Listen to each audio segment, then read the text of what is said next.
Good evening and welcome back to Millennia Tales. Tonight we're going to talk about a mystery. Not the comfortable kind of mystery that comes wrapped in a solution waiting to be unwrapped, but the kind that genuine historical inquiry produces. When the evidence runs out before the story does. When the documents stop and the archaeology goes quiet and you are left standing at the edge of what is knowable, looking into the space where certainty used to be, and finding that the space is larger and darker than you expected. Tonight's mystery is one of the most debated questions in Roman military history, one that has generated more speculation, more fiction, more documentary filmmaking, and more scholarly argument per surviving fragment of evidence than almost any other question about the ancient world. What happened to the 9th Legion of Rome? The Legio Nona Hispana, the 9th Legion, called Hispana the Spanish for a reason we will examine, was one of the oldest and most storied military formations in the Roman army. It had fought in some of the most significant campaigns in the history of the Republic and the early empire. It had crossed the Alps with Julius Caesar, subdued the tribes of Hispania, served in Africa, participated in the invasion of Britain, and spent decades on the most contested and most dangerous frontier of the Roman world. And then at some point in the 2nd century of the Common Era, it disappears from the historical record completely. The last confirmed reference to it in the epigraphic evidence places it in Britain in the early 2nd century. After that, nothing. No record of its disbandment, no record of its destruction in battle, no record of its transfer to another theater. It simply ceases to appear in the documents that survive, and the silence that follows is one of the most haunting in the entire archaeological record of the ancient world. The popular version of this mystery, the one that Rosemary Sutcliffe turned into a beloved novel in 1954, The Eagle of the Ninth, the one that has been made into films and television series, and that has embedded itself in the popular imagination as one of the great adventure stories of the ancient world, is that the 9th Legion marched north into Scotland in the early 2nd century to suppress a Caledonian uprising, walked into the mist beyond Hadrian's wall, and was never seen again. It is a wonderful story. It is the kind of story that the landscape of northern Scotland with its brooding hills and its sense of inhabiting the edge of the known world seems specifically designed to make you believe. It is also, as modern scholarship has demonstrated, with increasing clarity, almost certainly not what happened. The truth is both more complicated and, in its way, more interesting than the legend, because the truth is the history of what a Roman legion actually was, how it actually operated, what the evidence actually shows, and why the mystery is genuinely mysterious rather than merely romantically obscure. Before we go any further, take a moment to like the video and subscribe if this is genuinely what you come here for.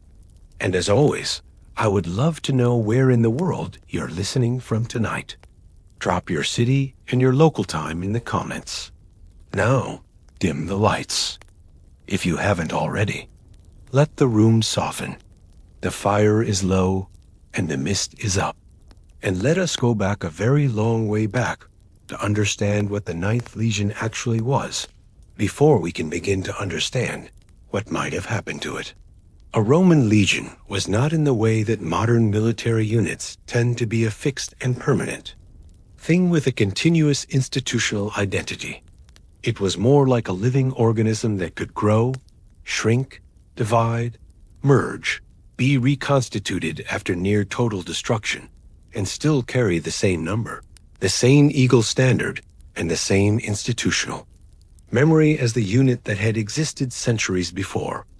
The Roman legion system had evolved from the earliest Roman army of the Republic, a citizen militia organized on the Greek phalanx model through the reforms of Marius in the late Republic, which professionalized the army and created the standardized heavy infantry formation that would be the core of Roman military power for the next 5 centuries into the complex multi-component formation of the imperial period that we most associate with the image of the Roman soldier. A fully constituted legion of the early imperial period numbered approximately 5,000 to 6,000 men. Most sources give a theoretical strength of around 5,120 legionaries in 10 cohorts. The first cohort being double strength at 800 men, and the remaining 9 cohorts at 480 men each, plus officers, specialists, and attached auxiliary units that could bring the total force the legion commander controlled to considerably more. The men of the legion were Roman citizens. This was one of the legal requirements of legionary service throughout most of the imperial period, and it was a requirement with real meaning because Roman citizenship was both a legal status and a social identity that carried specific rights and obligations, including the right to serve in the legions.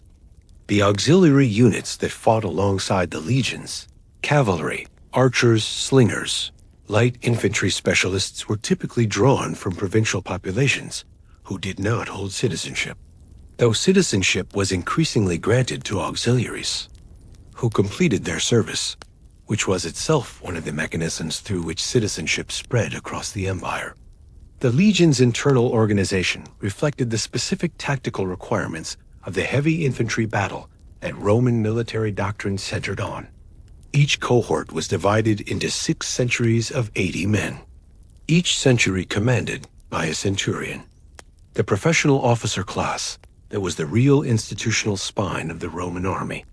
The centurions were not the equivalent of modern junior officers. They were career soldiers, often of many decades' experience, who provided the professional continuity and the tactical expertise on which the legion's function depended. The most senior centurion in the legion, the primus pilus, literally the first spear, was a figure of immense institutional authority and considerable social prestige. Often from a middle-class background, and promotion through the centurion was the primary career path for talented common soldiers whose ambitions the army needed to absorb and direct.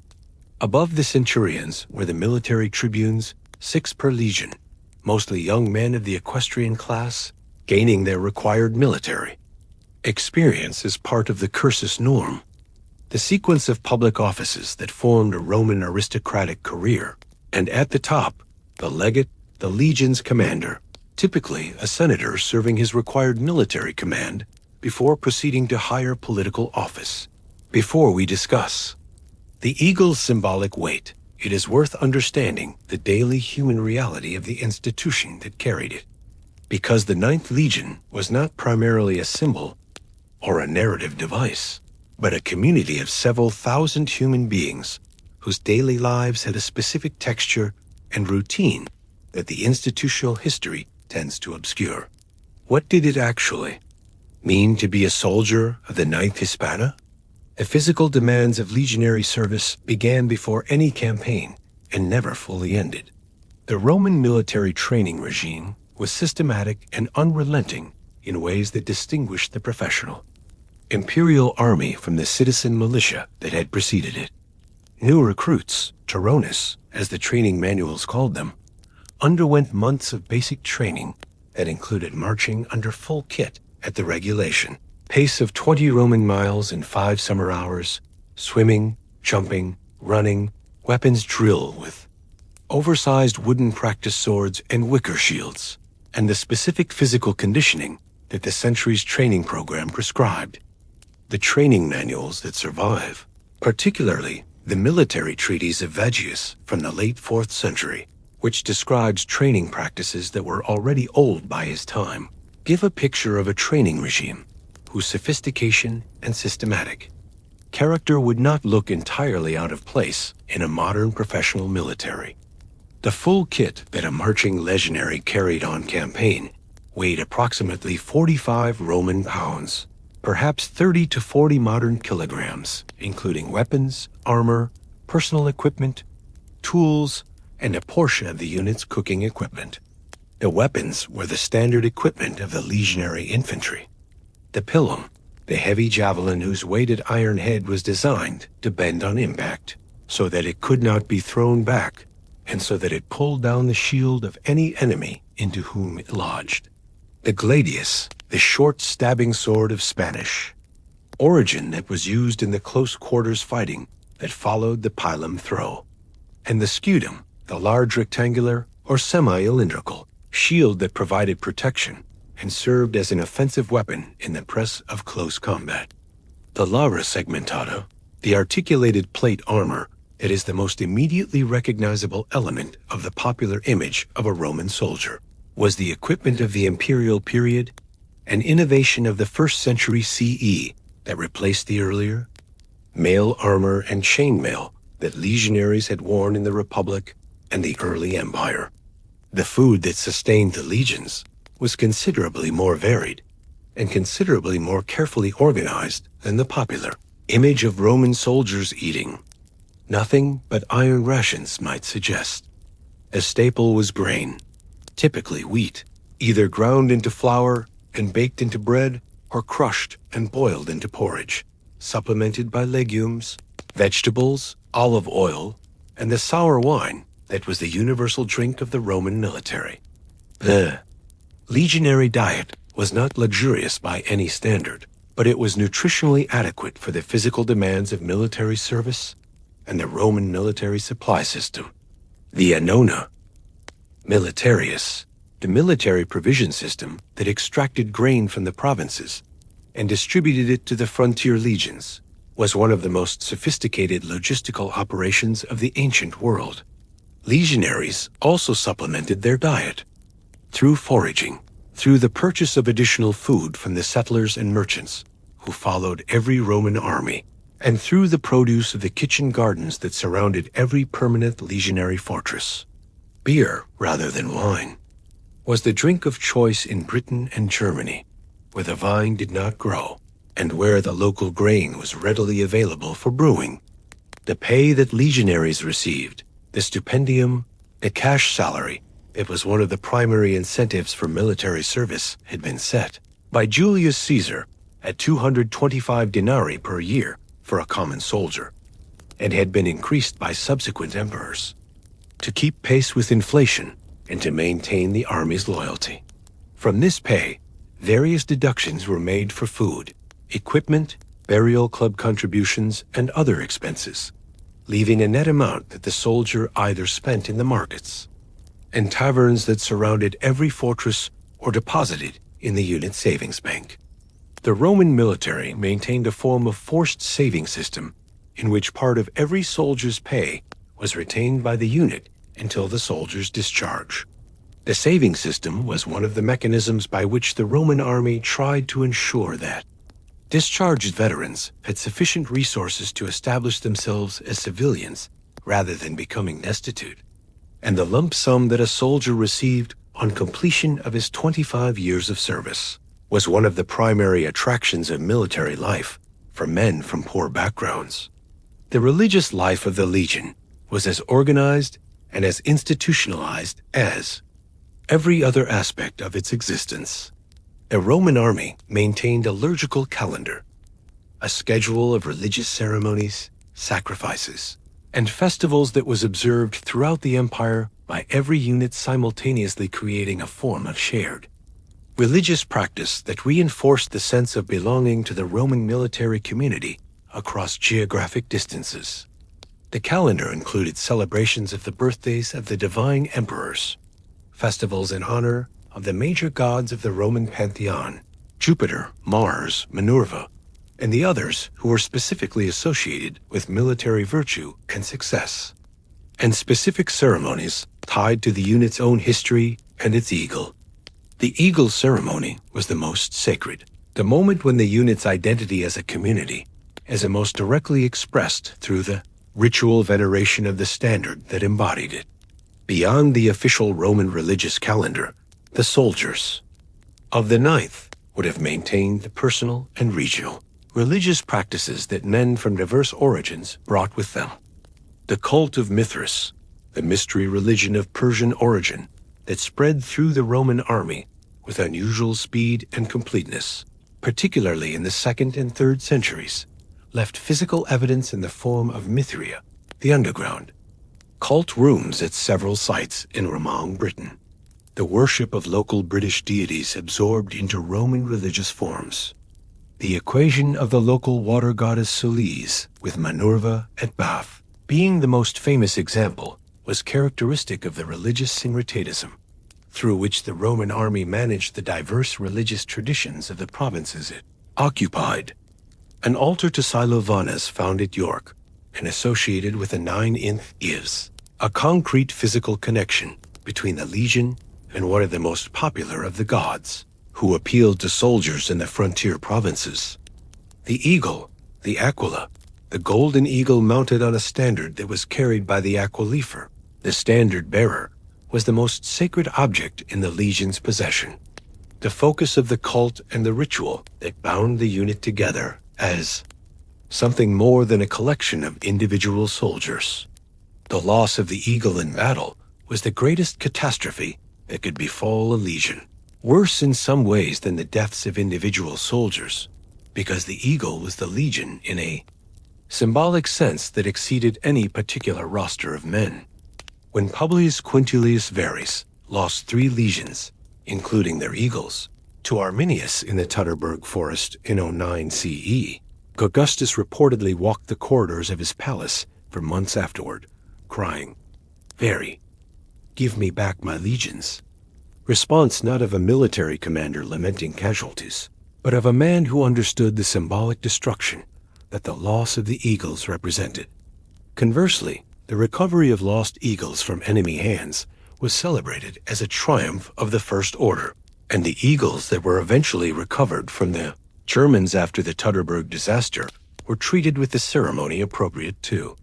The return of something sacred, the 9th Legion's eagle, and what happened to it, is one of the unanswerable questions at the center of the mystery we're here to discuss tonight.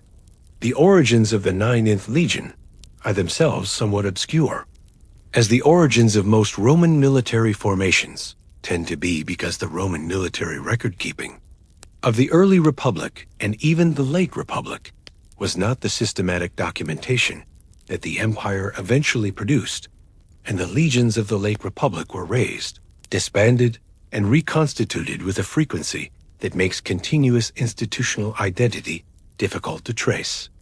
The most credible reconstruction places the 9th among the legions that Julius Caesar formed, or reformed for his JIT campaigns in the late 50s BCE.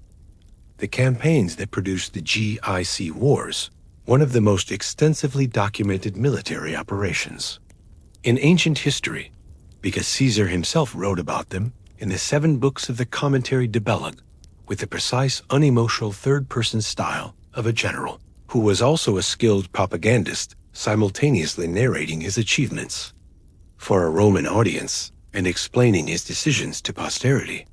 The 9th appears in Caesar's account of the GIC Wars, most notably at the Battle of Dryum in 48 BCE, during the subsequent civil war against Pompey, where Caesar describes the legion's performance with a qualified admiration that he customarily deployed to credit his soldiers, while reserving the narrative's ultimate authority for himself. The civil wars of the late Republic were the crucible in which the professional Roman army of the imperial period was formed, and the legions that fought through the battles of Fireless, Zella, Thapsus, and Munda, the campaigns in which Caesar eliminated his rivals one after another, were being shaped by experience into the most effective military force in the Mediterranean world. The 9th was among them, accumulating the institutional knowledge and the combat experience that would make it one of the most capable formations available to the empire that Caesar's adopted son Octavian would eventually construct. After Caesar's assassination in 44 BCE and the subsequent civil wars that consumed the late Republic, the 9th was among the legions that Augustus Octavian, after his political transformation, inherited, reformed, and sent to the province of Hispania for the campaigns against the Cantabrian and Orian peoples of the northwestern Iberian Peninsula.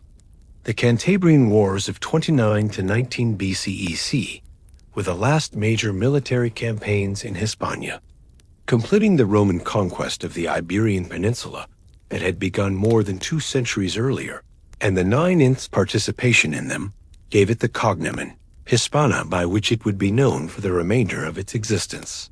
The name was an honor, a badge of service in a specific campaign, in the way that military units in many cultures accumulate such designations. It identified the legion with a place and a moment that had shaped its character and that it was expected to carry as part of its institutional identity. The 9th spent the Augustine period in Hispania, serving as part of the occupation force that maintained Roman authority in the newly pacified peninsula and performing the garrison, road building, and administrative functions that occupied Roman legions in provinces where active campaigning had ended. This was the typical life of a Roman legion in a pacified province. Not the constant combat of the conquest phase, but the steady grinding work of imperial maintenance, building the infrastructure of Roman civilization, suppressing the smaller uprisings that periodically broke out in even well-controlled provinces, training continuously to maintain the combat readiness that might be needed at any moment, and managing the complex relationship between the military establishment and the provincial civilian population that sustained it. It was not glamorous work, but it was the work on which the Roman Empire's existence depended. The early 1st century CE brought the 9th to a theater considerably more demanding than peaceful Hispania. The legion was transferred to the Balkans, to the Danube frontier, that long and contested line of the great river that separated the Roman world from the Germanic and Dacian peoples to its north, and then in approximately 43 CE to Britain for the Claudian invasion that would put the 9th at the center of one of the most consequential Roman military campaigns of the 1st century. The Roman invasion of Britain under the Emperor Claudius in 43 CE landed on an island that had been in contact with the Roman world for nearly a century before the first legionaries stepped onto its shores. And understanding what that pre-conquest contact had produced, the kind of Britain that the invasion found, is essential to understanding what the 9th Legion was operating in for the century of its British service. The 2 expeditions that Julius Caesar had launched across the Channel in 55 and 54 BCE had been military demonstrations rather than conquests, probes of the island's geography and military capacity that had produced some dramatic engagements with British chariot forces, a punitive campaign against the powerful Catui tribe north of the Thames, and ultimately a withdrawal to Gaul that left the political situation in Britain essentially unchanged. Caesar extracted tribute commitments from some British kings and hostages from others, but he did not leave garrisons, did not establish permanent bases, and did not attempt to incorporate Britain into the administrative structure of Roman provincial governance. What his expeditions did was establish the Roman claim to Britain as a territory within the Roman sphere. The idea that Britain was destined for eventual incorporation into the empire and generate the flow of commercial contact between the southeastern British tribes and the Roman world that the following century of trade and diplomatic exchange intensified. The Britain that the Claudian invasion found in 43 CE was a sophisticated, politically complex, and regionally diverse world that had been profoundly shaped by that century of contact with Rome. The tribal kingdoms of southeastern Britain, they Catuani under Conobenus, the Cymbeline of Shakespeare's play, the Atrebates of the south, the Cani of Kent had been importing Roman goods for generations. Wine in amphi, fine pottery, olive oil, glass, and the other luxury goods of the Mediterranean economy that the aristocracies of the southeastern British tribes had developed a taste for. The coins they issued show the influence of Roman numismatic traditions. Their settlements, the large proturban centers that Roman writers called oppida, were organized with a sophistication that reflects sustained engagement with Roman commercial and political culture.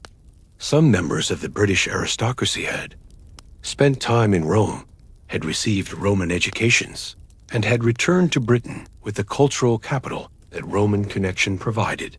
The more northerly and westerly tribes, the Brigantes of what is now Yorkshire and the Pennons, the Sorures and Orvises of Wales, the Caledonians and Picts of Scotland, were less affected by this southern commercial engagement and retained political and social structures that were more thoroughly grounded in the pre-Roman Iron Age traditions of the island. These were the peoples that the 9th Legion would spend most of its British career in contact with. The Brigantes, as the dominant force in the north, whose territory the 9th's base at York placed it at the center of, and the Caledonians beyond the Highland line, whose resistance to Roman authority had been the subject of Agricola's campaigns in the 80s CE. The Brigantes presented the Roman administration with one of the most complex of the provincial management challenges it faced in Britain, because the tribe was internally divided between a pro-Roman faction and an anti-Roman faction whose conflict ran through the entirety of the early occupation period, and whose resolution required repeated Roman military intervention. The Brigantian queen Cartmandu was Rome's client ruler in the north, a pro-Roman leader who maintained her position with Roman support and who demonstrated her loyalty in 51 CE by handing over Caratus, a fugitive British resistance leader, who had sought refuge with her after his final defeat in Wales to the Romans. Caratus was taken to Rome, where Claudius spared his life. The sources describe his speech to the emperor as impressively dignified and allowed him to live out his days.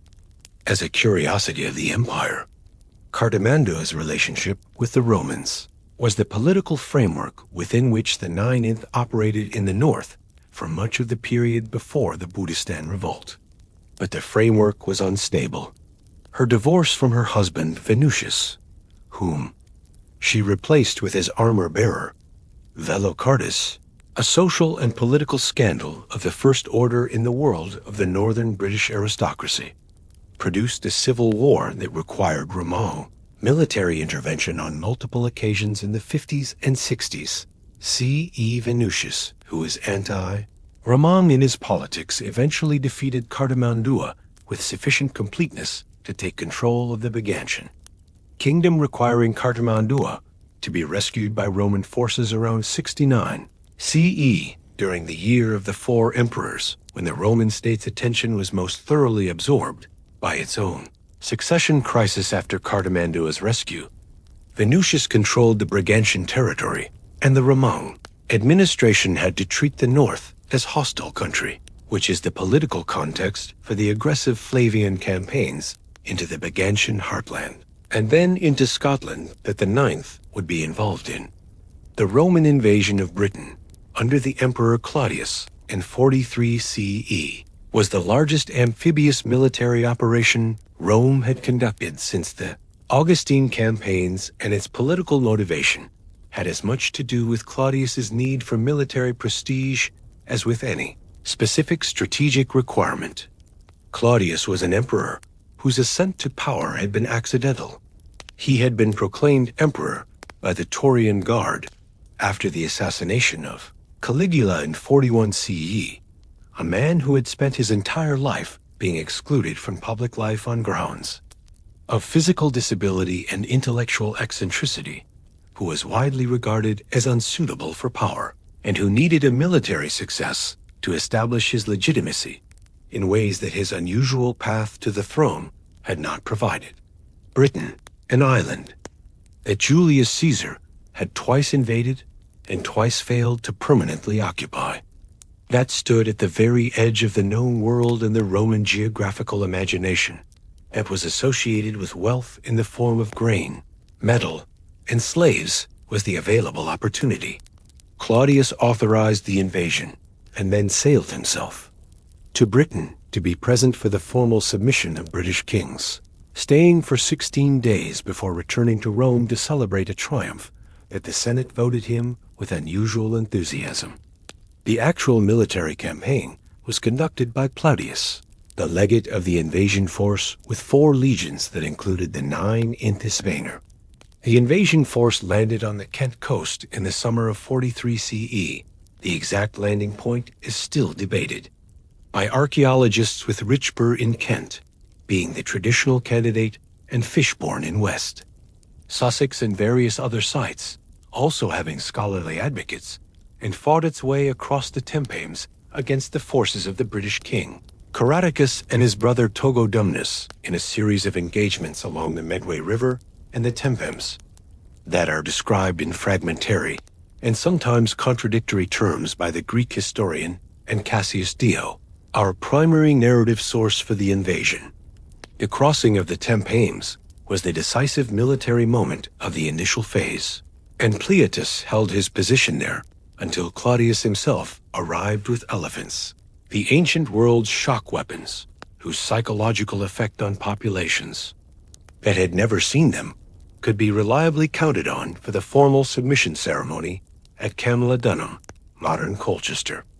After the initial conquest, the 4 invasion legions fanned out across southern and central Britain, each taking responsibility for a sector of the expanding occupation zone. The 9th Hispana was assigned to the eastern Midlands and eventually, to the north, the territory of the Corytanian Brigantes tribes that occupied what is now Yorkshire, Lancashire, and the country up to the Scottish border. It established its fortress at Lindum, modern Lincoln, and later at Abaraka, modern York, which would become one of the most important cities of Roman Britain, and the base from which the 9th would conduct its operations in the north for the better part of a century. The fortress at York was of the standard legionary design, a playing card-shaped enclosure of approximately 50 acres with barracks, headquarters building, granaries, hospital, baths, and all the other institutional infrastructure that a permanent legionary base required, and its remains underly significant portions of modern York, occasionally appearing in building excavations and providing the physical evidence of the 9th's presence that the written sources alone cannot supply. Britain was not a peaceful province in the decades following the initial conquest, and the 9th Hispana was at the center of some of the most serious challenges to Roman authority in the island's history. The province that Claudius and his successors were constructing was in the manner of Roman provincial construction, generally organized around the extraction of resources and the imposition of Roman administrative systems on a population that had not been consulted about this arrangement, and that responded with varying degrees of accommodation, resistance, and everything between. The Aini tribe of East Anglia, whose queen Boudica would eventually lead the most serious revolt in the history of Roman Britain, were in the early decades of the occupation nominally allied with Rome, their king Procidus having made the kind of client-king arrangement by which the Romans frequently managed newly conquered peoples, allowing local rulers to retain their authority in exchange for cooperation with Roman administration and the payment of tribute. When Prosoc died around 60 CE, leaving his kingdom jointly to his 2 daughters and to the Roman emperor, the Roman administration, specifically the procurator Catus Dianus, treated the bequest as an opportunity for expropriation, rather than the arrangement that Presbyterigus had apparently intended. Roman officials seized the Aenian nobles' estates. Roman soldiers sieged Boudica. Her daughters were assaulted. The response of the Iceni, joined by the Trinovantes and other tribes with their own grievances against Roman rule, was a revolt of a scale that the Roman administration had entirely failed to anticipate and was initially entirely unprepared to suppress. Boudica's forces burned Caledonia, modern Colchester, the symbolic capital of Roman Britain, killing its inhabitants, destroying the temple of the deified Claudius that was the most prominent symbol of Roman authority in the province, and defeating the detachment of the 9th Legion that was sent to relieve it. The defeat of the 9th Detachment in the Boudican Revolt is the first of the serious military setbacks that marked the Legion's British career, and the man who commanded that detachment and who survived its destruction is one of the more interesting figures in the 9th story, because his subsequent career brought him back into contact with the north of Britain in a way that connects the Boudican episode to the Flavian expansion that would eventually take the 9th to Scotland. Quintus Petilius Cariolus is one of the few figures who appears repeatedly in the British frontier story across a span of decades. And his career illustrates the specific way in which the Roman military establishment recycled its senior commanders, and how the institutional memory of the army was maintained across successive crises.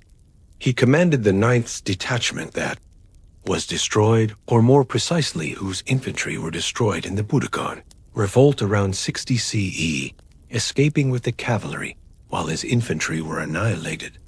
This was the kind of survival that required explanation in the Roman military culture, and the subsequent record suggests that Cariolus either provided a satisfactory explanation or that his social and political connections were sufficient to prevent the disaster from ending his career. He reappears in 69 CE, the year of the 4 emperors, when the empire went through 4 rulers in quick succession, and the Roman military establishment was fractured between competing claims as a general for the Flavian cause, fighting in the campaigns in northern Italy that helped Vespasian win the succession struggle.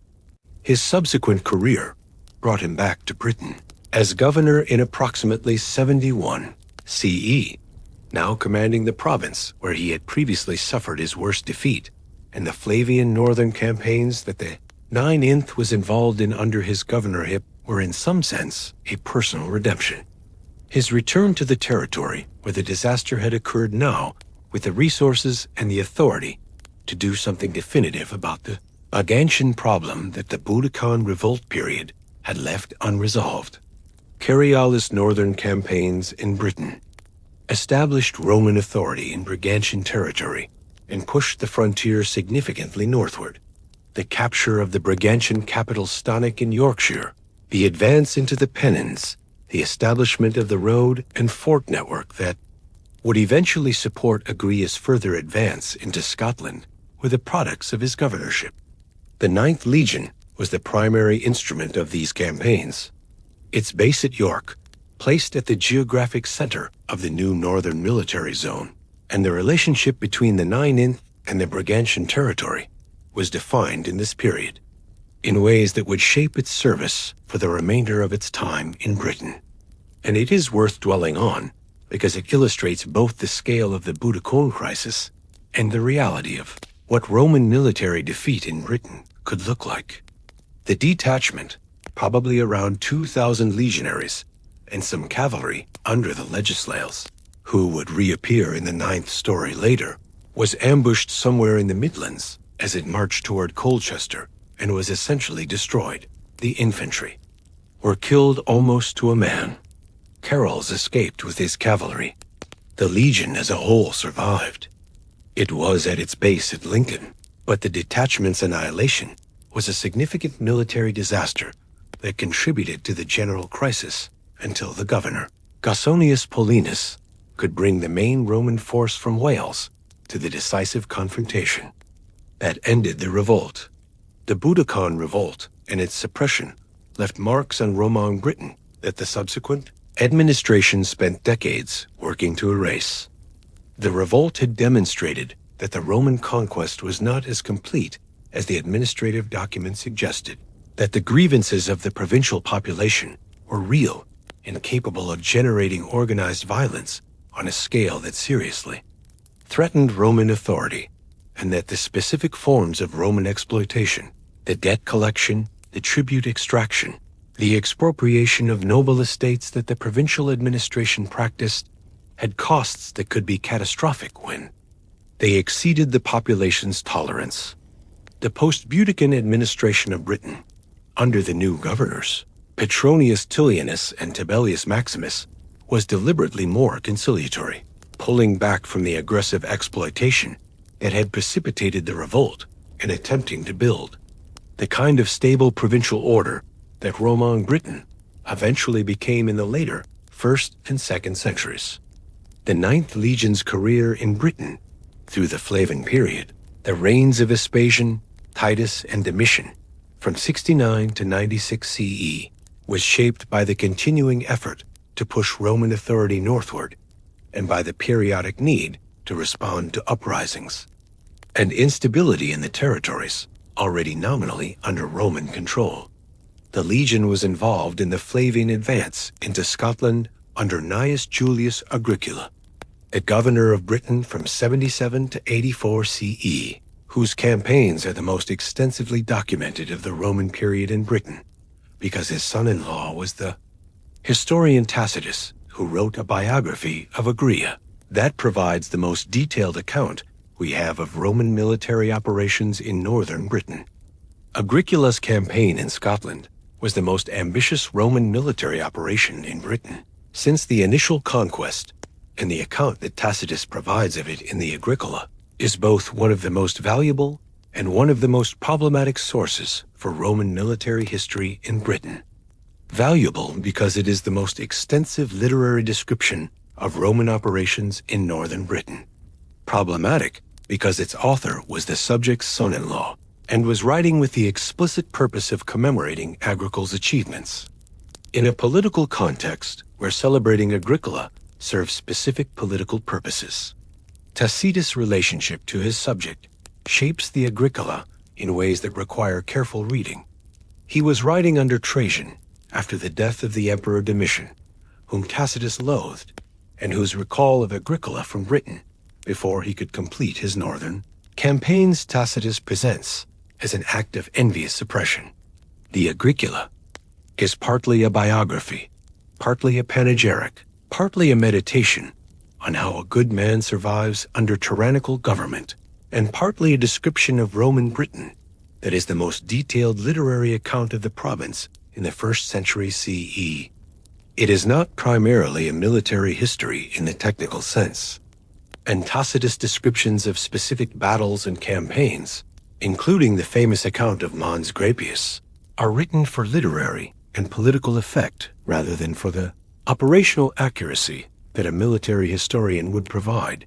The speech that Tacitus attributes to Caldus before the Battle of Monsalius, the great anti-imperial speech in which the Caledonian leader describes the Romans as the robbers of the world, who, when the earth has nothing left for them to plunder, scour the sea, adding that they create a desert and call it peace, is almost certainly the composition of Tacitus himself, rather than a faithful record of anything Calgus actually said.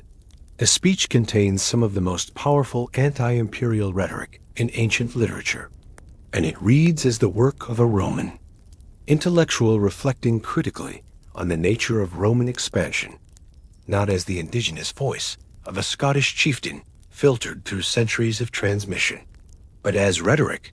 It is extraordinary, and the line "you be solitude impatient, petulant where they make a desert, they call it peace" has been quoted in the context of every subsequent empire the world has produced.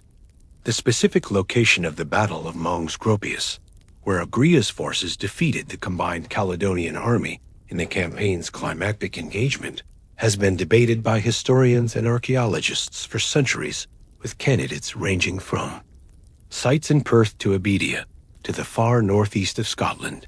The name Mons Grappius, the Gropian mountain, may have given rise to the term Grampians for the Scottish mountain range, or the reverse, and the etymological connection is another of those intriguing historical questions that can be discussed at length without being conclusively resolved. The most recent archaeological survey work has focused on sites in northeast Scotland, particularly the area around Bonaxi in Abydinia, where a large Roman marching camp at Douro, large enough to have housed the entire Agricolan field army, has been identified as a strong candidate for the campaign's final stage. The 9th Legion had a prominent, and for readers of Sutcliffe's novel, memorable moment in Agricola's Scottish campaigns. In one of the episodes that Tacitus describes, set during what appears to be the campaign season immediately preceding Monsalius, the Caledonian forces attacked the 9th camp at night while the legion was encamped separately from the rest of the army. The attack penetrated the camp's defenses, and for a time, the situation was genuinely dangerous before Agricola sent relief forces that attacked the Caledonians from behind and drove them off. Tacitus describes the episode with a literary skill. That emphasizes both the danger and the recovery. The darkened camp, the fighting and the confusion of the night, the relief force arriving at dawn to turn the battle. And it was this episode, more than any other documented event in the Ninth's history, that became the kernel of the romantic legend that Rosemary Sutcliffe and others developed into the full story of the Legion's disappearance in Scotland. But the 9th did not disappear in Scotland in Agricola's time. It survived the night attack.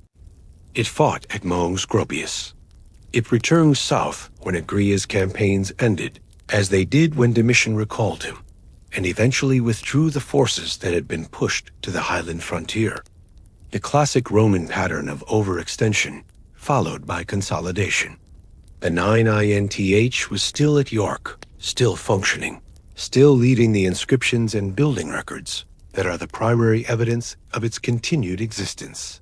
The Agricola episode is the specific historical episode that Sutcliffe used as the seed for her novel, extrapolating from the night attack to imagine a scenario in which the 9th was eventually destroyed or captured somewhere in Scotland. The novel's premise that the 9th marched into Scotland, was defeated by the Caledonians, and that its eagle standard was captured and hidden somewhere in the Highlands is a beautifully realized imaginative elaboration of a real historical question. But it conflates two separate historical moments.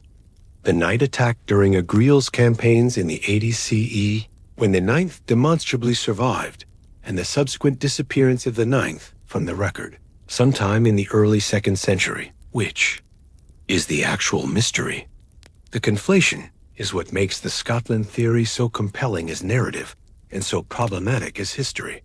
The epigraphic evidence, the inscriptions on stone that are the primary surviving record of the Roman military presence in Britain, tells a more precise and more complicated story about the 9th Legion's final documented presence in Britain than the Romantic narrative suggests.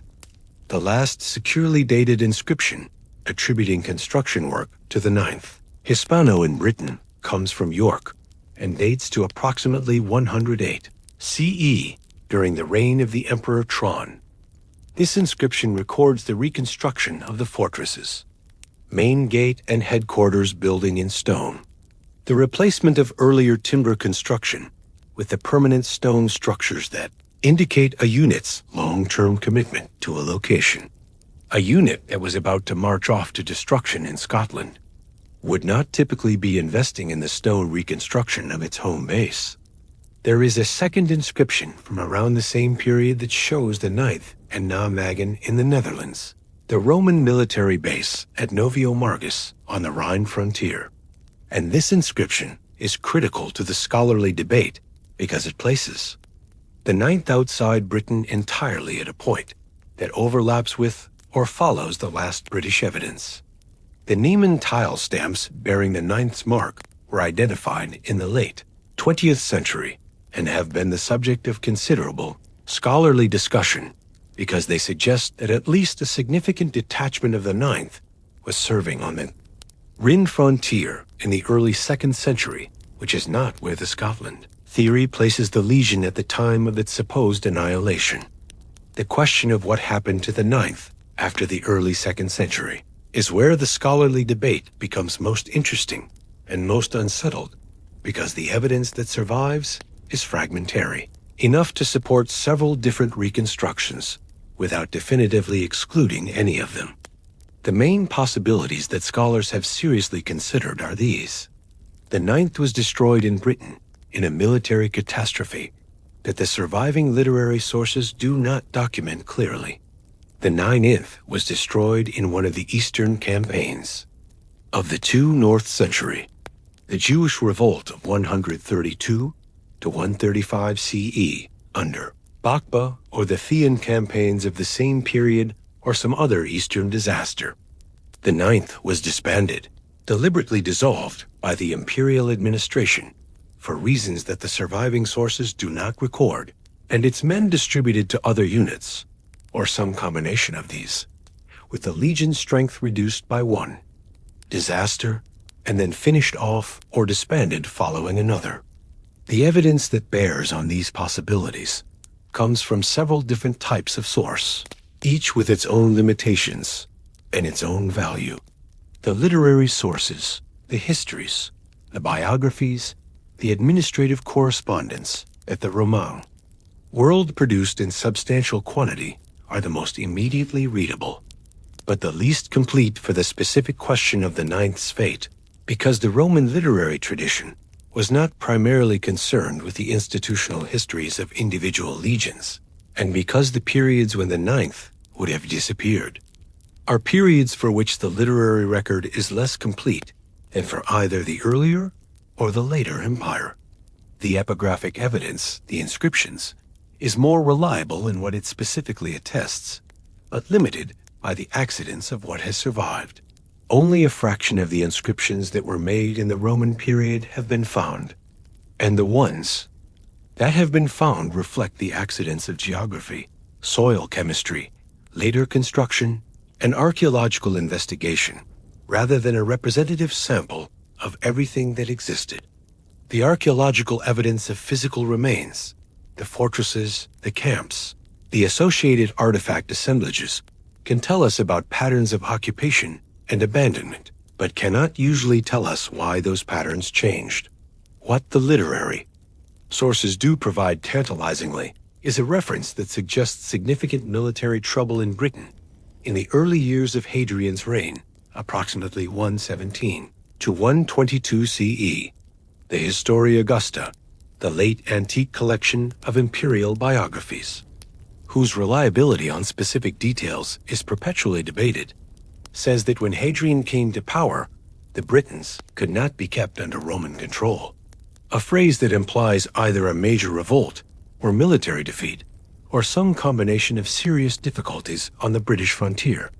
Fronto, a Roman advocate and literary figure who was tutor to the future emperor Marcus Aurelius, mentions in one of his surviving letters that significant numbers of Roman soldiers were killed in Britain during this period, describing it in terms that suggest a serious military setback rather than routine frontier skirmishing.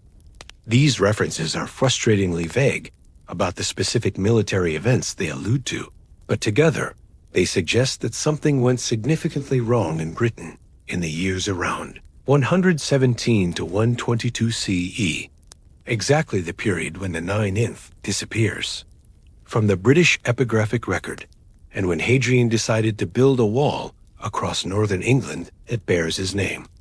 Hadrian's wall itself is perhaps the most significant indirect evidence bearing on the question of what happened in northern Britain in this period, and the specific character of the wall as a military and political achievement deserves careful examination, because the decisions embodied in its construction tell us things about the situation that generated it that the literary sources do not say explicitly.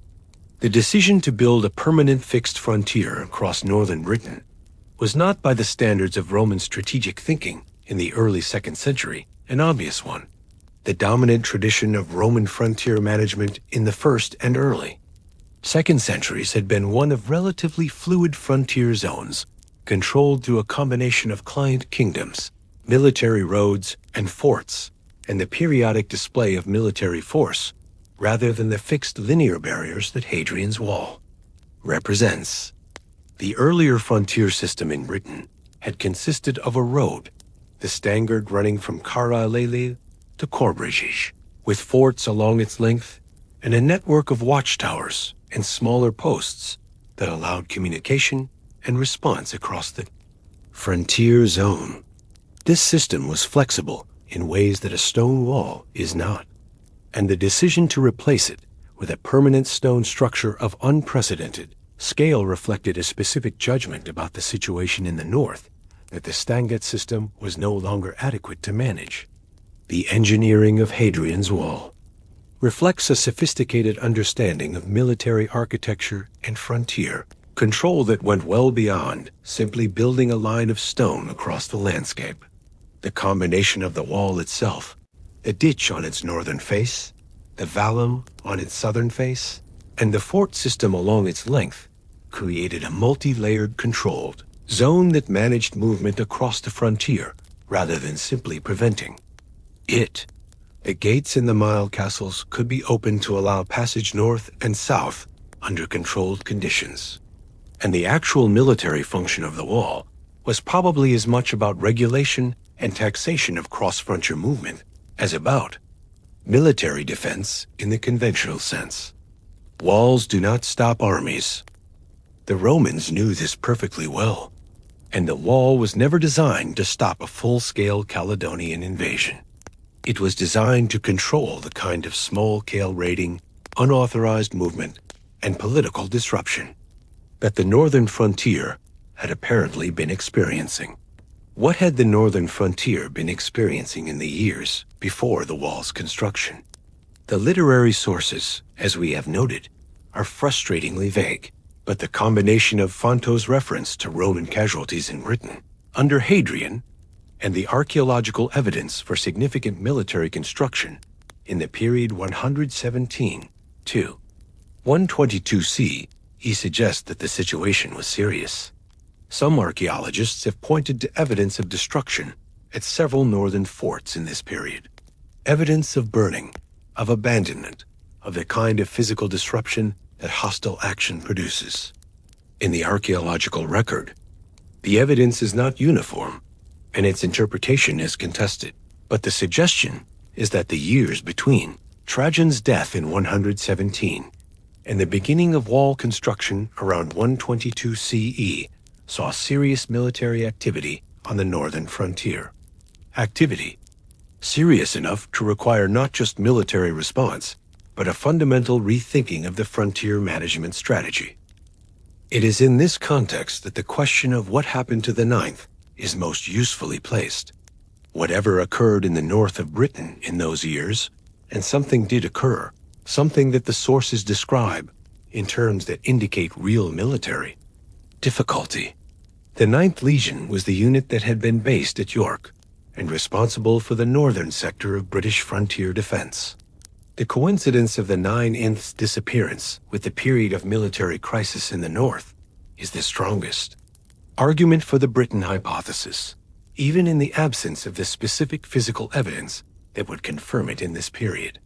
The decision to build a permanent stone barrier from coast to coast across the narrowest part of northern England, from Bowness on Solway in the west to Wallsend in the east, a distance of approximately 73 miles, was not a decision that Roman imperial policy took lightly or cheaply. Building Hadrian's wall required an enormous investment of labor, materials, and logistical resources, and it represented a fundamental strategic decision that Roman authority would not be extended further north, that the Caledonian Highlands beyond the wall were not worth the cost of further military campaigns, and that the frontier of the Romang province would be held at this line rather than pushed to the more northerly positions that Agricola had briefly achieved. Wall building of this scale and permanence was the Roman Empire's way of saying that a problem was real, persistent, and significant enough to justify a permanent architectural solution. Whatever had happened in northern Britain in the years just before the wall's construction, and the scholarly consensus is that the wall was begun in approximately 122 CE, when Hadrian visited Britain in person, was serious enough to prompt one of the largest construction projects in the history of the British Isles. The combination of the literary references to serious military trouble in Britain around 117 to 122 CE and the disappearance of the 9th from the British evidence in the same period has naturally led scholars to consider whether the 9th was involved in whatever military disaster the literary sources are referring to.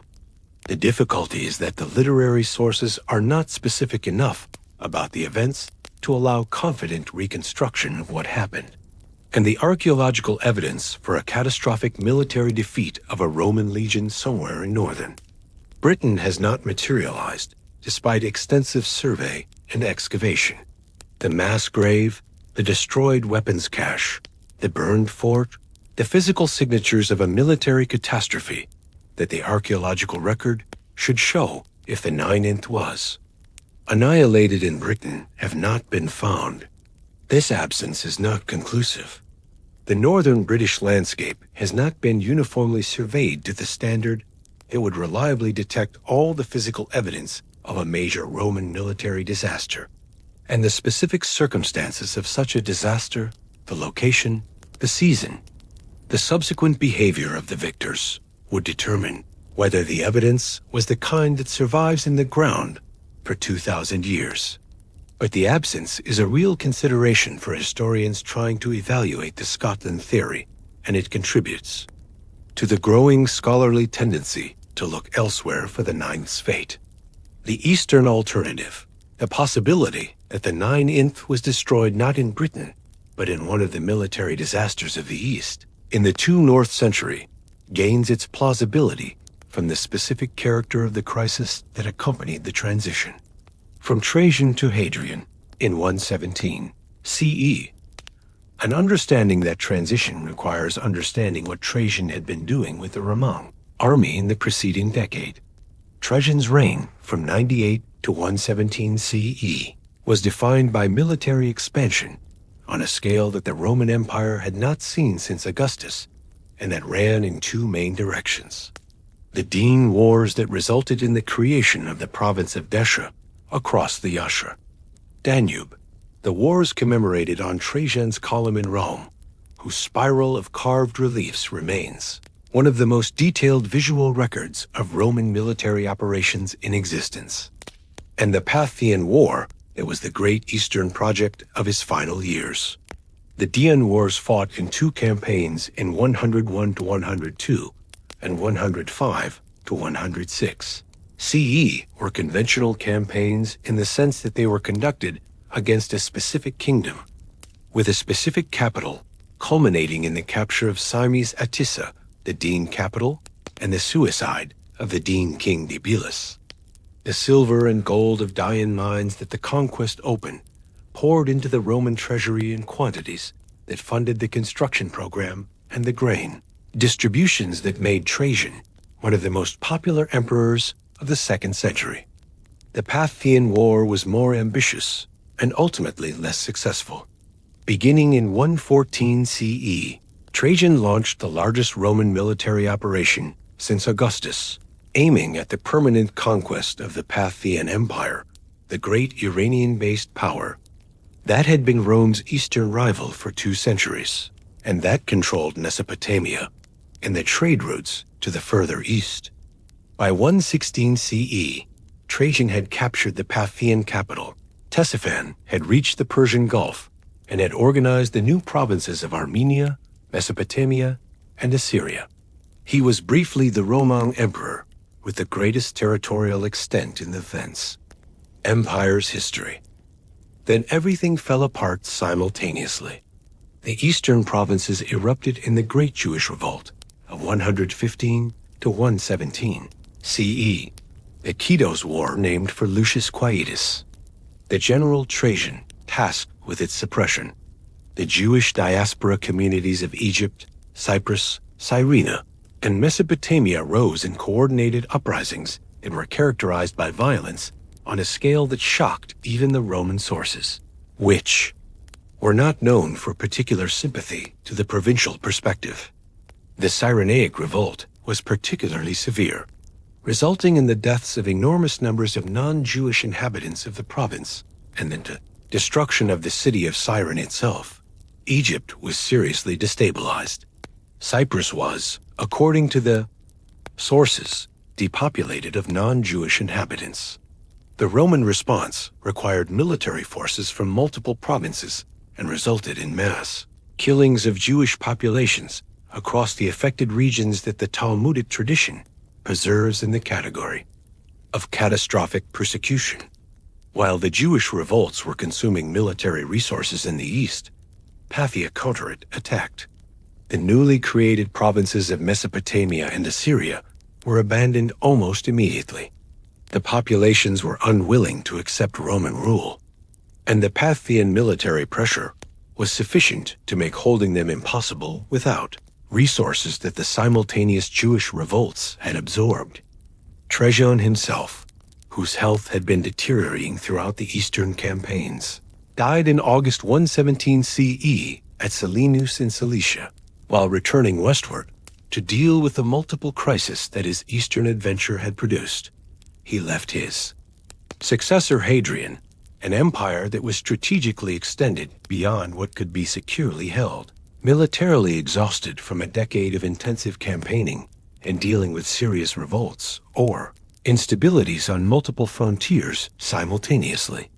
Hadrian's response was immediate and consequential.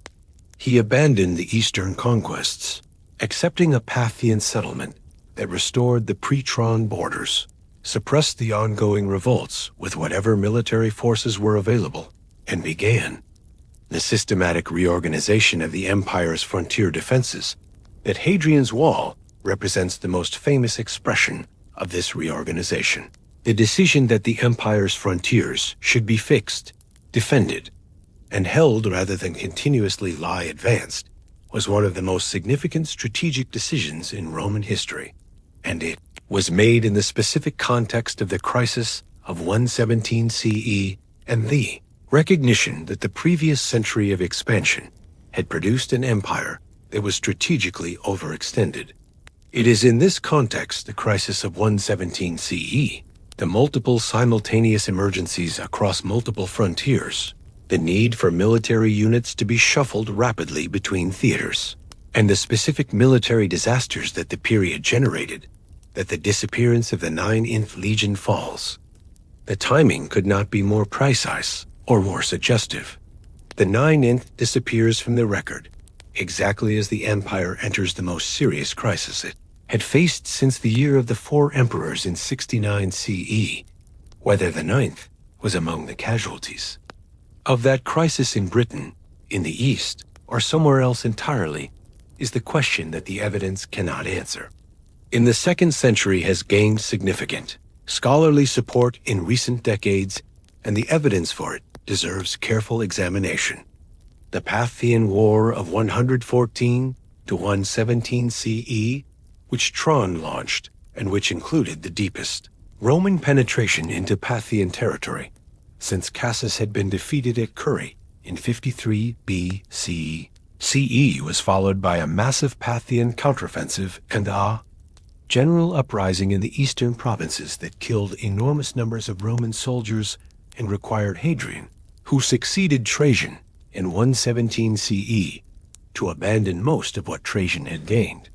The Jewish Revolt of 115 to 117 CE, known as the Kitos War, affecting the large Jewish diaspora communities of Egypt, Cyrene, Cyprus, and Mesopotamia, was another serious military crisis of exactly this period requiring Roman military resources. In the East at the moment, when the empire was already under severe pressure from Parthia, the Barakbar Revolt of 132 to 135 CE, the third and most devastating of the Jewish revolts against Roman rule, was the most serious military crisis of Hadrian's reign and one of the most serious military engagements of the entire 2nd century. The revolt led by Simon Bar Kokhba, who established a short-lived independent Jewish state in Judea, and whose forces inflicted significant casualties on the Phoni. Roman legions that were initially sent against it required the Roman general Julius Caesar to be transferred from Britain to Judea, specifically to deal with the military situation, which tells you something about the scale of the problem. The Roman reconquest of Judea was costly. Several legions suffered serious losses. The province of Judea was renamed Syria, Palestina, after the revolt suppression in a deliberate Roman attempt to erase the Jewish identity of the territory. The question of whether the 9th Hispana was among the legions deployed to the east and destroyed there has been argued by several scholars, most notably Lawrence Keppy, whose work on the Roman army in Britain is among the most authoritative available, and more recently Adrian Goldsworthy, whose broad survey of the question has given the Eastern hypothesis wider circulation. The arguments in favor of the Eastern hypothesis rest primarily on 2 observations. First, that the 9th disappears. from the record at a point when the Eastern legionary establishment was under severe pressure, and when the destruction of units is documented, even if not always by name.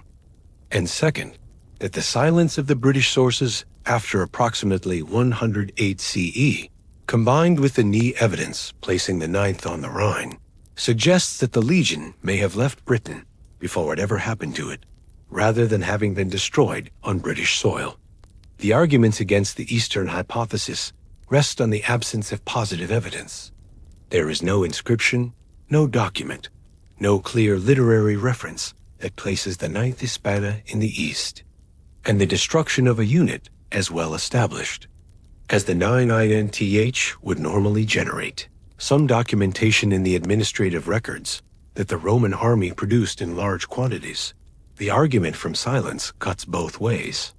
The absence of evidence for the Eastern hypothesis is no more conclusive than the absence of physical evidence for the Britain hypothesis. And the scholarly debate continues without resolution. There is a third possibility that the popular narrative almost entirely ignores, and that is the possibility that the Ninth Legion was not destroyed at all, but was deliberately disbanded. Roman emperors disbanded legions occasionally for various reasons. Loss of a battle standard was traditionally grounds for disbandment, as was a unit's participation in a revolt against a legitimate emperor. And there may have been other administrative or political reasons for dissolving a unit that the surviving sources do not document. The disbandment hypothesis does not explain the disappearance of the 9th in the sense of accounting for all 5,000 of its soldiers, but it accounts for the institutional disappearance, the cessation of new inscriptions, the absence from subsequent unit lists, in a way that is at least administratively coherent. Units were not dissolved all at once. Their men were transferred to other units or discharged at the end of their service, and then institutional entities simply ceased to be organized under that designation. The specific trigger for a potential disbandment could have been the events in Britain around 117 CE if the legion was badly mauled in a military engagement and then dissolved rather than reconstituted, as happened to other legions at various points in Roman history. Or it could have been a political decision related to the legion's behavior during one of the succession crises of the 2nd century. Or it could have been a simple administrative reorganization that the surviving sources happen not to document. Clearly, the disbandment hypothesis has the advantage of not requiring a specific catastrophic event that the archaeological record has failed to reveal, but it has the disadvantage of not being directly supported by any surviving evidence either. The honest answer that scholarship has arrived at with increasing confidence across the late 20th and early 21st centuries is that we do not know what happened to the Ninth Legion, and that the available evidence is insufficient to determine whether the Scotland theory, the Eastern theory, or the disbandment theory is correct, or whether the truth is some combination or variation of all three. What scholarship has done with considerable confidence is establish that the Scotland theory in its specific romantic form, the legion marching north into the mist and being wiped out by Caledonians beyond Hadrian's wall, is almost certainly wrong, or at least not supported by the available evidence, and that the actual mystery is considerably more geographically and temporally diffuse than the popular narrative suggests. This does not make the mystery less interesting. If anything, it makes it more interesting because a mystery that cannot be solved by consulting the available evidence is a mystery that opens onto the genuine limits of what historical inquiry can establish. And those limits are themselves historically revealing. The silence of the sources about what happened to the 9th is, among other things, evidence of how much we do not know about the Roman world, how much of the administrative documentation, how many of the inscriptions, how many of the historical accounts were lost in the 1,500 years between the height of the Roman Empire and the scholars who began trying to reconstruct it. The physical landscape of Roman Britain that the 9th occupied has yielded across the centuries of archaeological investigation that began in a systematic way in the 18th and 19th centuries, and that continues today with increasingly sophisticated methods. A series of finds that bring the legion's presence into physical focus, even while the question of its fate remains open. The fortress at York, Eberacombe, was the Ninth's primary home for most of its British service, and the remains of the Roman city that grew up around and beyond the legionary fortress are among the most extensive and most studied Roman archaeological sites in Britain. The multangular tower that still stands in the museum gardens in York is part of the circuit of the later Roman fortress walls, and while it postdates the 9th presence, it sits on the foundations of the earlier work that the 9th soldiers built when they reconstructed the fortress, and stone in the early 2nd century. The inscriptions that the 9th left at York and at other sites along the northern frontier of Roman Britain are among the most personal surviving records of the legion's existence. Not the institutional history that the military registers would have contained, but the individual human voices of soldiers who paid for altar stones to their gods, who commemorated their service in stone, who marked their presence in the specific and now fragmented way that epigraphic culture preserved. An altar to Silvanus, dedicated by a soldier of the 9th, found at York. A tile stem bearing the mark of the 9th Legionist Nona Hispana, or its abbreviations, found at York and at other sites in the north. Airy inscription for one Lucius Ducius, Rufinus standard bearer of the 9th, found in York, which is one of the most evocative single finds associated with the Legion. A man who carried the standards of the 9th, whose face we cannot see, whose specific fate within the larger fate of the unit we cannot know, but whose name and role were important enough to someone to be carved in stone and left for us to find 2,000 years later. The wider distribution of 9th Legion inscriptions across Britain reveals the geographic extent of the unit's activities beyond its York base. Stamped tiles and inscriptions have been found at Lincoln, the 9th's earlier base, at Corral, and other sites along the road system that connected the northern frontier, and at various points along what would eventually become the line of Hadrian's Wall. The tile stamps are particularly valuable because they were produced in large quantities for building projects, and they carry the unit designation clearly, allowing archaeologists to trace the 9th's construction activities across the province, with the precision that the literary sources could not provide. The specific archaeology of the frontier zone, the area between Hadrian's Wall and the Highland line of Scotland, the territory that the 9th would have been operating in during its northern campaigns, has been intensively surveyed in recent decades using aerial photography, LiDAR scanning, and geoisical prospection methods that reveal the outlines of Roman military features in the landscape without requiring excavation. The results have clarified the extent of the Roman military presence in Scotland and have demonstrated that it was more extensive and more organized than earlier scholarship had sometimes assumed. The Romans built a substantial network of forts, watchtowers, and road stations across land Scotland during the Agricolan period, and many of these are now visible as crop marks and soil anomalies in the aerial record, even after 2,000 years of plowing and development. But none of this archaeology has produced the specific evidence, the mass grave, the destruction deposit, the concentration of 9th Legion equipment that would confirm a catastrophic military defeat of the unit in Britain. The absence is not definitive, but it is suggestive. The story of Hadrian's Wall, which is so closely connected to the story of the 9th Legion, deserves its own attention because it is one of the most remarkable construction achievements in Roman history, and because the relationship between the wall and the 9th's disappearance, whatever that relationship ultimately was, gives it a specific resonance for tonight's story. Hadrian himself visited Britain in approximately 122 CE, the visit that is associated with the decision to build the wall, and his personal involvement in the project reflects the seriousness with which he took the British situation. Hadrian was one of the most personally engaged of the Roman emperors in the military and administrative details of his empire. His reign was defined by his extraordinary travels, visiting nearly every province in person, inspecting the frontier defenses, meeting the legions, and making the direct assessments of military and administrative situations that the administrative structure of the empire did not always ensure were made at the top. The wall that Hadrian ordered was not, in its original conception, exactly the structure that survives today.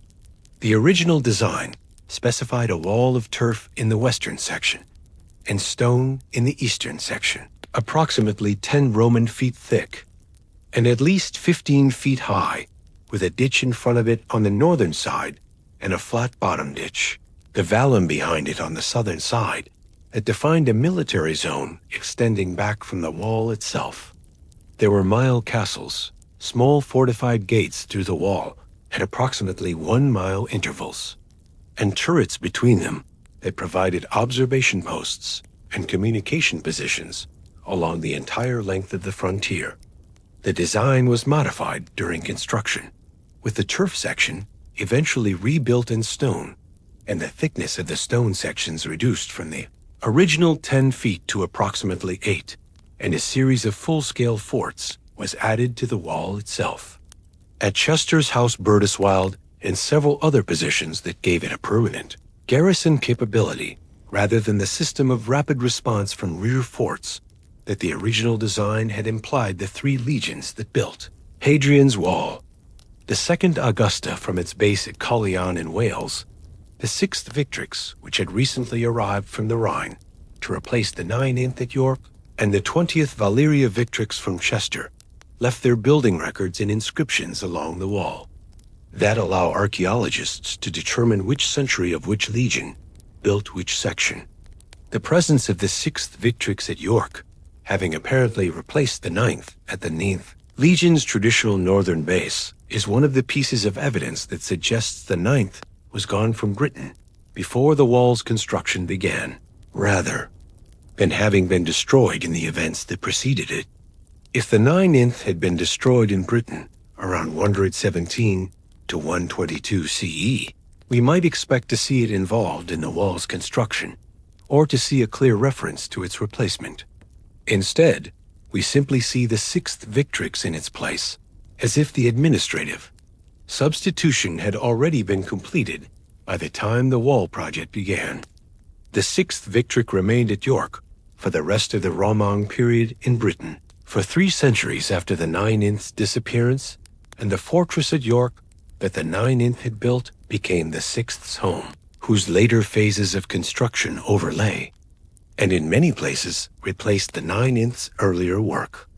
Constantine the Great was proclaimed emperor at York in 306 CE, nearly 2 centuries after the 9th's disappearance in the same fortress, complex that the 9th had established and the 6th had maintained. The continuity of the site across the centuries of Roman occupation gives a specific kind of poignancy to the 9th's disappearance. The place it created outlasted it by centuries. The institution it built was inhabited by successors who may have known nothing of the specific history of the legion that had built the walls around them. Before we turn to the cultural afterlife of the 9th Legion, there is one more piece of the historical puzzle that deserves attention. The Antonine Wall, built approximately 20 years after Hadrian's Wall, which throws interesting light on the question of Hadrian, what the Roman administration understood about the northern frontier in the mid-2nd century. The Antonine Wall was built around 142 CE under the Emperor Antoninus Pius across the narrow waste of Scotland between the FTH of Forth and the FTH of Clyde, a line approximately 40 meters long, roughly 100 miles north of Hadrian's Wall. It was built of turf rather than stone on a stone foundation, with a series of forts along its length, and it represented a redvance of the Roman frontier northward, a reversal, however temporary, of the strategic decision that Hadrian's Wall had embodied. The Antonian Wall essentially abandoned the Hadrianic frontier and re-established Roman authority over the land, Scottish zone that Agricola had briefly controlled and that the post-Agricolan withdrawal had relinquished. The decision to build the Antonine Wall is puzzling in the context of the Ninth Legion's disappearance because it suggests that the military situation in Scotland had stabilized sufficiently by 142 CE for Roman forces to advance northward and hold a more advanced line. If the 9th had been destroyed by Caledonians in a catastrophic defeat somewhere in Scotland in approximately 117 CE, the ability of Roman forces to advance north again within 25 years suggests either that the Caledonian threat had been definitively addressed in the intervening period, or that the defeat of the 9th, if it occurred, had not been as militarily consequential as the legend implies. Empires that have just suffered a catastrophic defeat in a particular theater do not typically advance back into that theater a generation later, unless the threat that produced the defeat has been dealt with. The Antonian Wall itself was not held for long.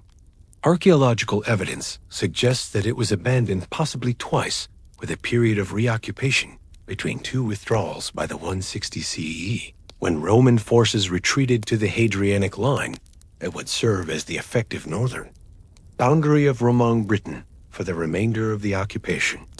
The reasons for the abandonment of the Antonian Wall are not entirely clear from the surviving sources, but they probably include a combination of military pressure from the northern tribes and the strategic assessment that the more northerly frontier was too expensive to maintain relative to the military and economic value of the territory it protected.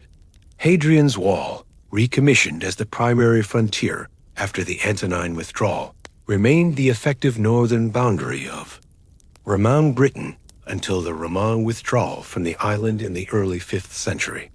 The Antonian Wall episode suggests that the Scottish frontier was contested and dynamic throughout the 2nd century, that the Roman administration was actively experimenting with its northern boundary, advancing when conditions allowed and withdrawing when they did not, and that the disappearance of the 9th should be understood within this context of ongoing frontier instability, rather than as a single catastrophic event that defined the northern situation permanently.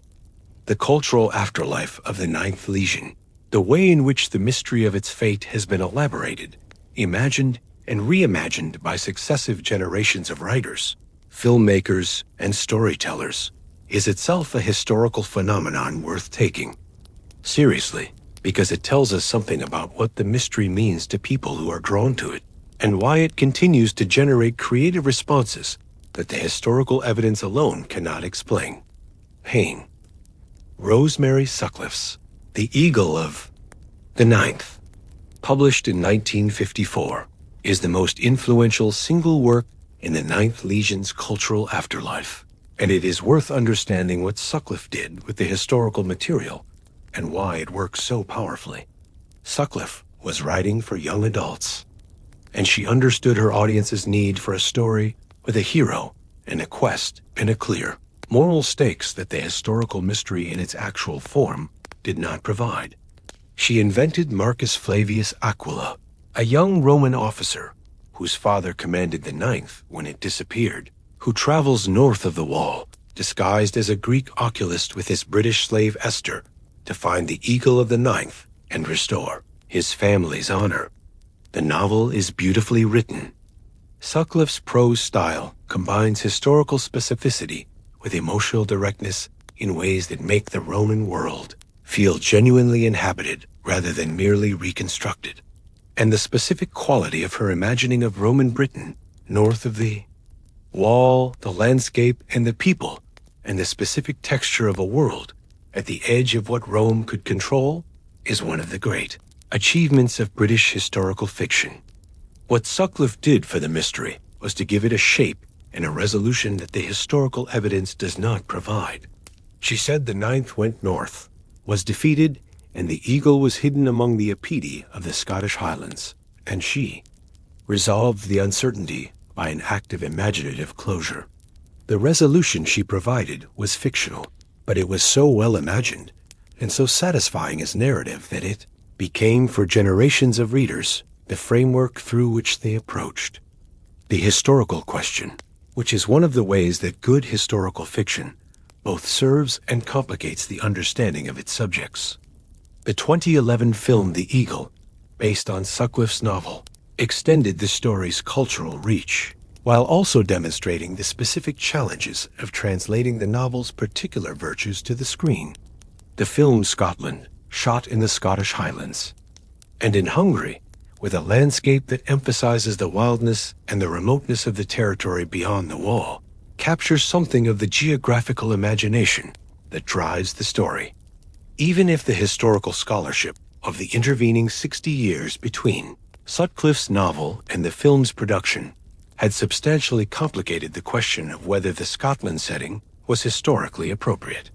Other fictional treatments have taken different approaches to the material. Simon Scarrow's Eagle series of Roman military fiction includes extensive treatment of the 9th period in Britain. Ben Ka's novels about the invasion period, the various documentary films and television series that have examined the question, typically structured as detective stories in which the available evidence is presented and interpreted by archaeologists and historians who reach different conclusions. These cultural productions collectively represent an enormous investment of creative and scholarly energy in a question that the evidence cannot settle, which suggests that the mystery functions for the modern imagination as something more than a historical puzzle. It functions as a meditation on the limits of knowledge, on the way that empires and institutions and entire communities of people can simply vanish from the record, on the specific kind of loss that occurs when the documentary infrastructure of a civilization stops preserving the stories of the people it was supposed to represent. The broader question of Roman military defeats that the historical sources obscure or minimize is best understood through specific comparison with the cases where we do know what happened to destroyed or disbanded Roman legions, because the comparison illuminates both the precedent for a legion's institutional death and the specific oddness of the 9th silence. The most famous case of a Roman legion's destruction, the 3 legions lost by Varys in the Teutoburg forest, is famous precisely because it is so thoroughly documented. The legions numbered 17, 18, and 19 were destroyed in September 9th CE, when Arminius, a Germanic chieftain who had served in the Roman army and understood its methods, led 3 legions and their auxiliary forces into an ambush in the forest of the Teutoburg in what is now Lower Saxony, killing approximately 15,000 to 20,000 men over 3 days of fighting and terrain that Roman military formation could not effectively operate in. The specific period in which the 9th disappears, the late Tronic and early Hadrianic period, approximately 110 to 125 CE, was a period of significant military pressure across multiple frontiers, simultaneously, in which the imperial administration was managing serious crises in Britain, on the Danube, in the east, and in the provinces of the eastern Mediterranean simultaneously. The administrative capacity to produce and preserve the kind of detailed documentation that would tell us exactly what happened to every unit affected by these crises was not infinite, and the physical survival of whatever documentation was produced across the subsequent 18th centuries depended on accidents of geography, material, and human behavior that were not uniform across the Roman world. The papyri from Egypt that preserves some of the most detailed Roman military administrative records survive because Egyptian conditions arid stable are unusually favorable for the preservation of organic materials. The wooden writing tablets and papyrus documents from Britain have survived in waterlogged conditions at specific sites like Vinderlander on Hadrian's Wall. But the sample they represent is tiny relative to the total documentation that Roman military administration in Britain must have produced. The Vinderlander tablets discovered in the waterlogged remains of successive wooden barrack buildings at the fort of Vinderlander, just south of Hadrian's Wall, deserve considerably more attention and a passing mention because they are not merely interesting historical documents, but one of the most humanly direct windows into the daily reality of the Roman military frontier that archaeology has produced anywhere in the empire. And the world they describe is the world that the Ninth Legion inhabited. The tablets are thin slivers of wood, typically about the size of a modern postcard, though varying considerably, written on with ink and a cursive hand that the scholars who first encountered them found extremely difficult to read. But the subsequent generations of epigraphers, working with infrared imaging technology, have now deciphered with considerable completeness. They date from approximately 85 to 130 CE, which spans the period of the Ninth's active service in Britain and the years immediately following its disappearance from the record. And they were preserved because the successive wooden buildings of the fort were dismantled and their contents swept into rubbish deposits that were then covered by subsequent construction, creating the waterlogged anaerobic conditions in which organic materials survive. The range of what the tablets document is extraordinary. There are military strength reports. The document known as Tabular Vinderlander, 2154, which reports the strength of the first cohort of Tungrians at Vinderlander in a given period, giving the total number of men, those sick, those on detachment, those absent on various duties, and those actually present and available for duty. And this kind of administrative document is exactly the type that would have been produced by every unit in the Roman army, including the 9 in Hispana.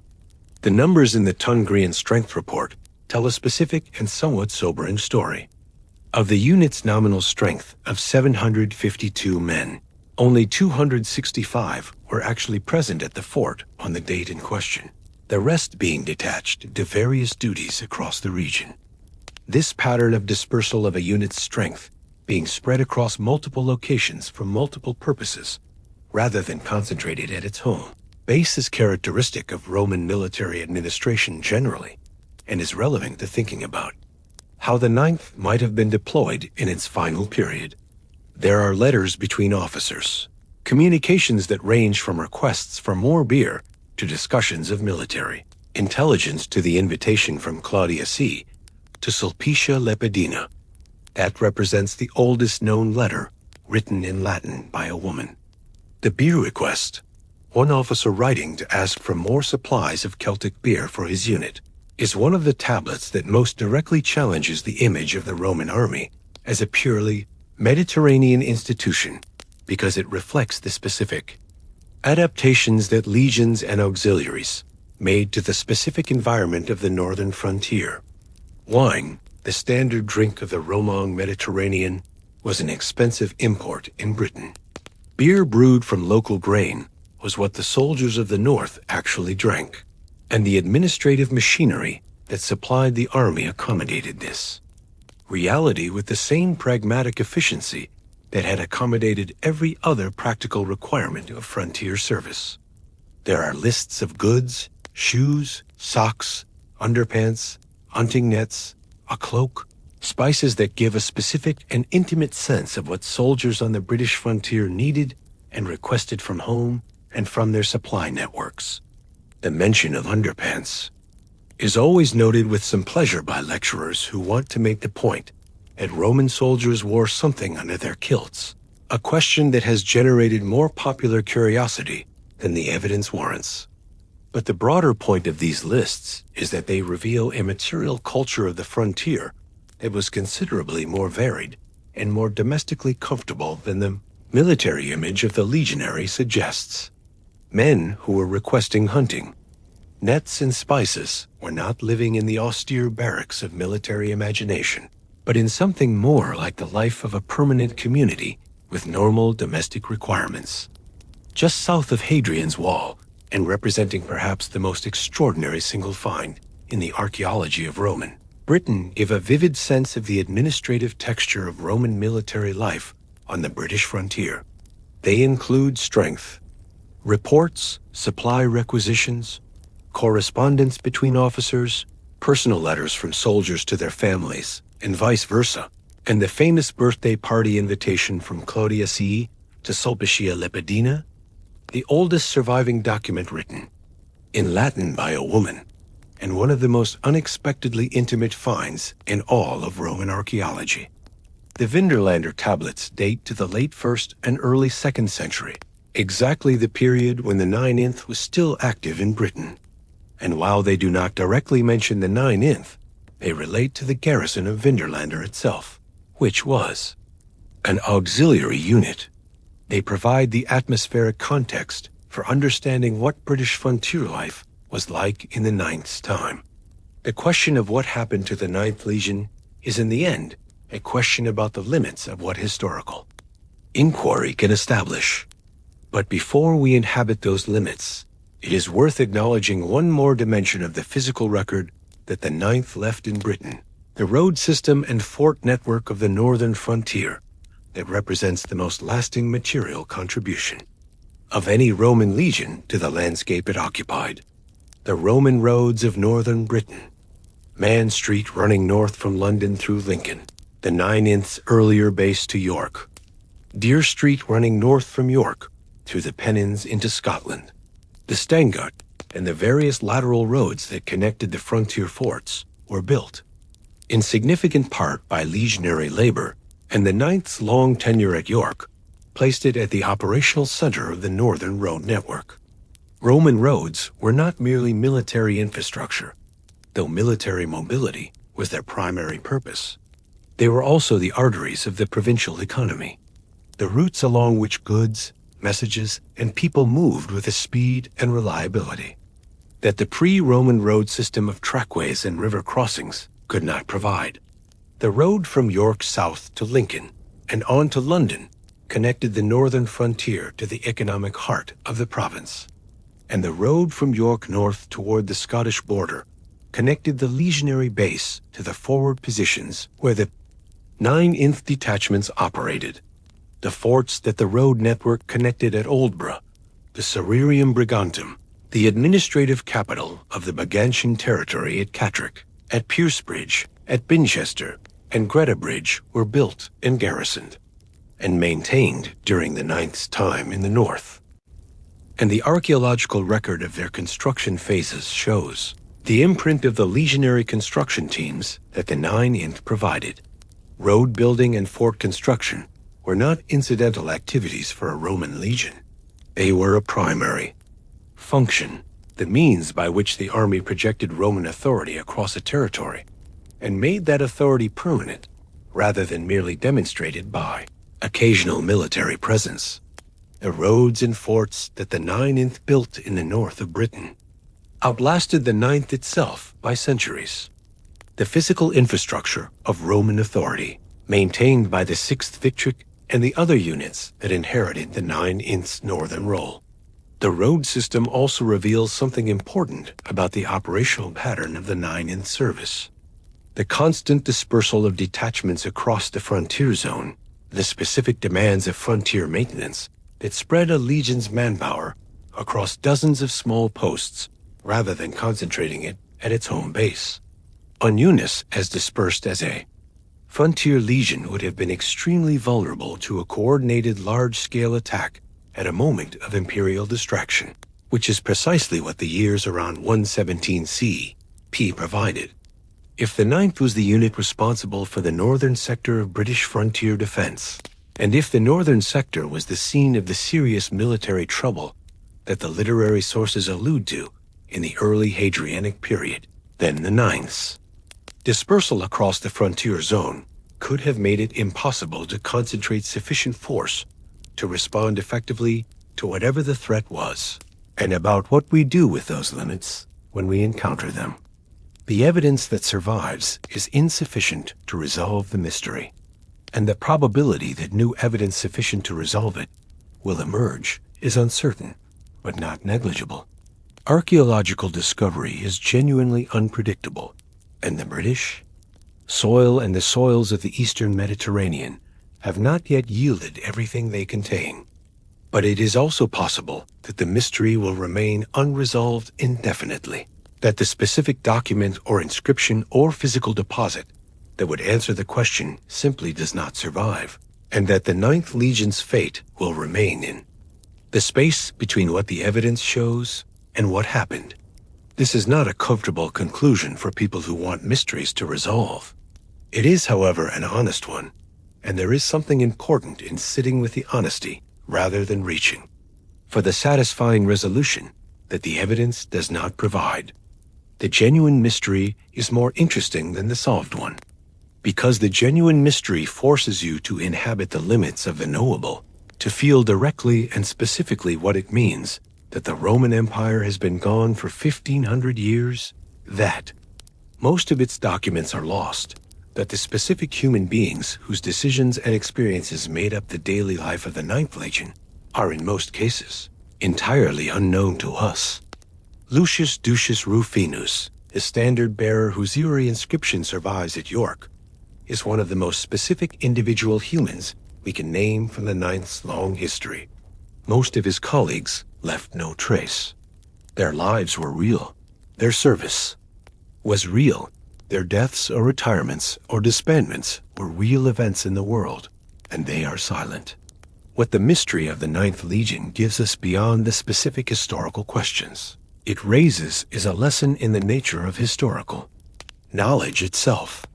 We know a great deal about the Roman army in general, its organization, its equipment, its tactics, its administrative systems, its daily life, its religious practices, its social structure. We know a fair amount about the Ninth Legion specifically. Its origins, its campaigns, its British service, the inscriptions it left, the fortress it built. And then we hit the wall, not Green's wall, but the epistemic wall that separates what the evidence shows from what actually happened. And beyond that wall is silence. And the specific shape of that silence is the mystery we have been discussing all evening. The Caledonians, who may or may not have destroyed the Ninth in the Highlands of Scotland, left no written record of their victory if they won one. The Parthian or Jewish fighters, who may or may not have destroyed the Ninth in the East, left no specific record of their victory if they achieved it. The Roman administrator, who may or may not have ordered the Ninth disbanded, left no clear record of the order. The soldiers of the Ninth themselves, whoever and wherever they were, when the institutional thread of the Legion's existence finally broke, left no account of what they experienced. The silence is total, and the mystery that the silence contains is one of the most genuinely haunting in the history of the ancient world. One final thread deserves to be followed before the fire goes out entirely. The question of what happened to the men as distinct from the institution. Even if we knew with certainty that the Ninth Legion as an institution was destroyed in a specific battle or disbanded by administrative order on a specific date, the 5,000 or 6,000 individual human beings who were its members at any given moment in its history were not all in the same place at once. Legions dispersed their manpower across vast territories. Detachments served at distant postings. Men were on sick leave, on special assignment, on temporary duty with other units. When the Ninth disappeared as an institution, whether in battle, by decree, or by some other means, the men who were not present at whatever decisive moment ended it would have been incorporated into other units, would have completed their service, and been discharged, would have lived out their lives in the province where they had served. The veterans of the Ninth who survived whatever happened to it, who were discharged at the end of their service, or transferred to other units, and served out their careers there, would have retired as Roman veterans typically did to the vicinity of the base where they had served. The town of York that grew up outside the legionary fortress, the Caledonia, the civilian settlement where veterans and their families, and the merchants and craftsmen who served the military community lived, would have absorbed them. Their descendants would have been Romanized Yorkshire men speaking Latin and British, and eventually the Germanic languages that the post-Roman period introduced.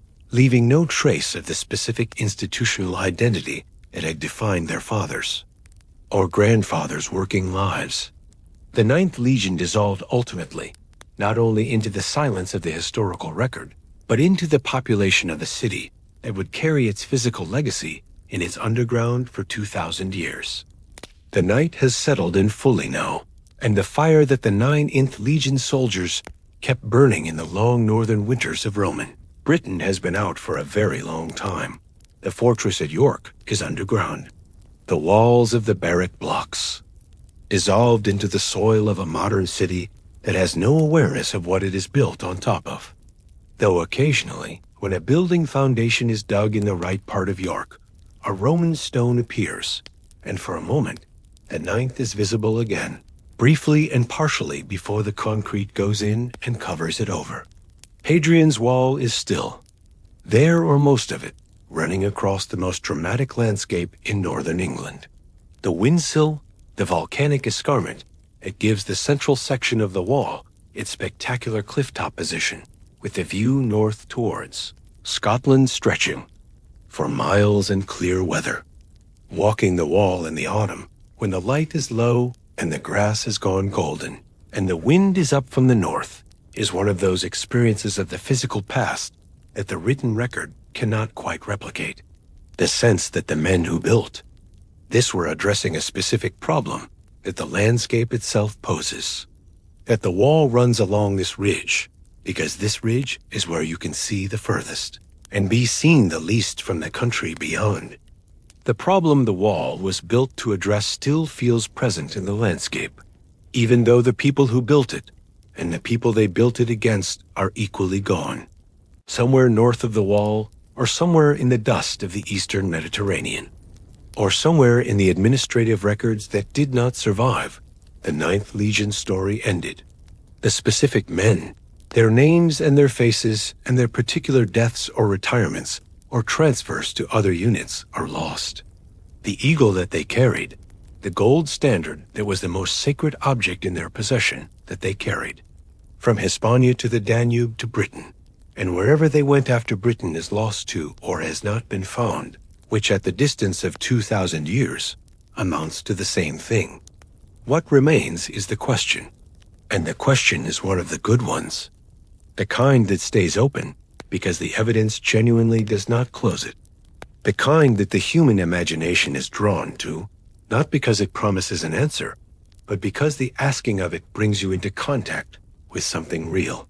The fact that the past was full of specific human beings, living specific lives that mattered, entirely to them, and barely at all to the record that was kept of them.